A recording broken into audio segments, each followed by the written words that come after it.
Grandfather's Dream by Holly Keller. The new dikes are built, Grandfather announced as he dropped a piece of fish into Nam's bowl. Will the cranes come back now? Nam asked. Grandfather sighed and took some rice. We will see. Once there were so many that when they flew from the feeding ground to the sunrise, they covered the whole winter sky. Then the war came, and when it was over, they were gone. Where did they go? Safer places, Grandfather said, and places where there is still plenty of food.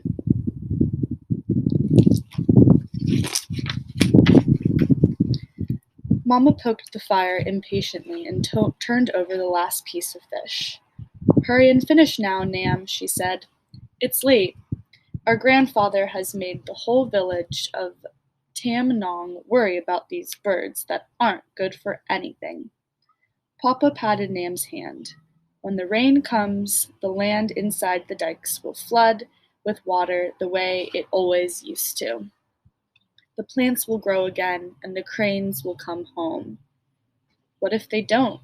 Nam asked anxiously.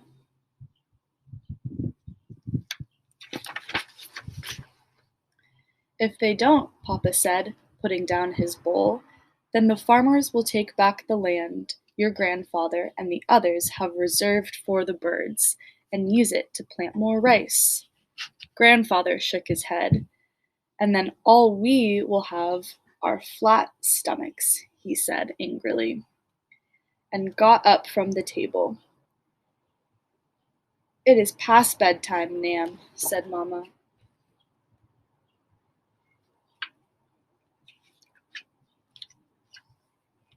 Nam followed his grandfather out onto the back porch.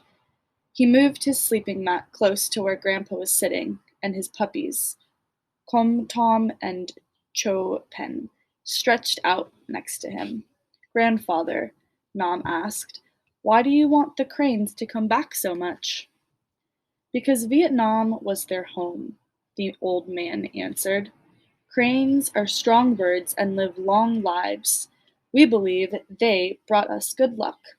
Now the war is over and we are all safe. The birds must be safe too, or they will be gone forever.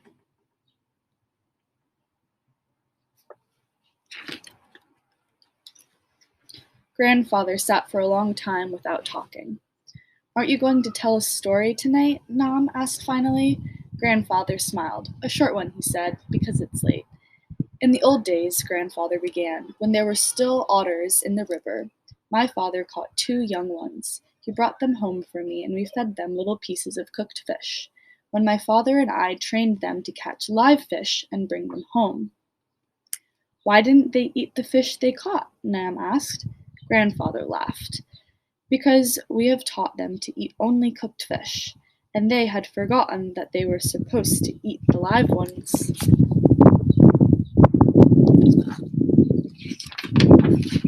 Grandfather chuckled again as he remembered. If the otters couldn't find a fish in the river, they would steal one.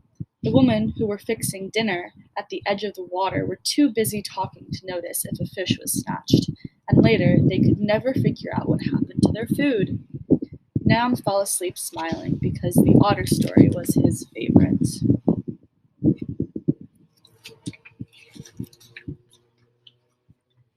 The moonshine began in the middle of May. The monsoon began in the middle of May. The rain came down gently at first, and then blinding sheets. The river swelled and the banks were flooded. The water stayed inside the dikes and did not drain off the land. Nam spent most of his time in the house with the puppies, who were growing fast. Grandfather checked the dikes every morning, and then he sat patiently and watched the sky.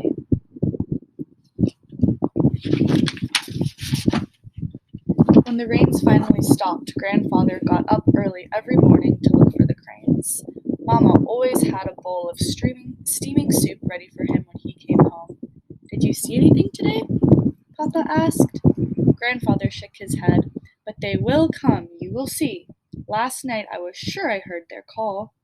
Are you living in the past? Mama said as she frowned. Those birds are gone.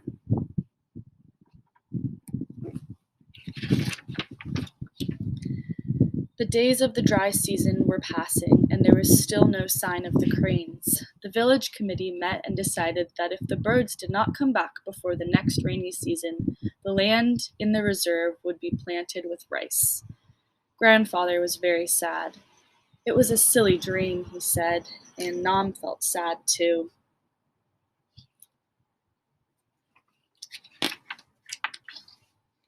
A few weeks later, Nam was in the fields watching the water buffalo. Cho Tom and Cho Fen came running across the fields to play. Each dog had a small bird in its mouth. Nam smiled. Good dogs, he said, because he could see that the birds were not hurt.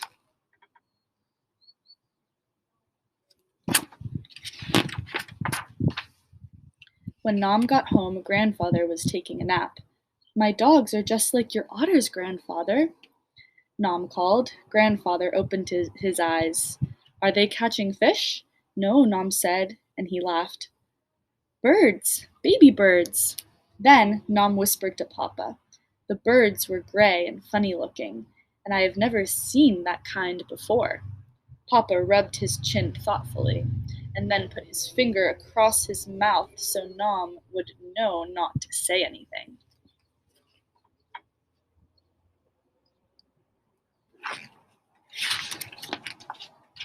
The next morning, Nam and Papa slipped out of the house before dawn. The village was dark and quiet. They reached the crane's old feeding area just as the sun was beginning to rise. When Nam's eyes had adjusted to the pale light, he could see the cranes off in the distance. I have counted nearly 200, Papa said. Can I tell Grandfather now? Nam pleaded. Papa nodded and pushed Nam off toward the village.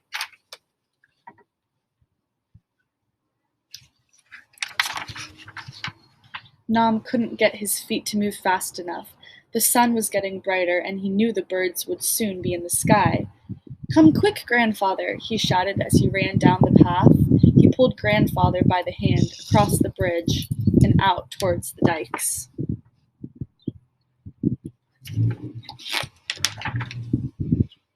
In a few minutes, more cranes than anyone could count flew over Tam Nong. The air was filled with their noisy calls, and the whole village came out to see them. Grandfather could not hardly believe his eyes. Aren't they beautiful? He shouted happily, and everyone agreed, even Mama.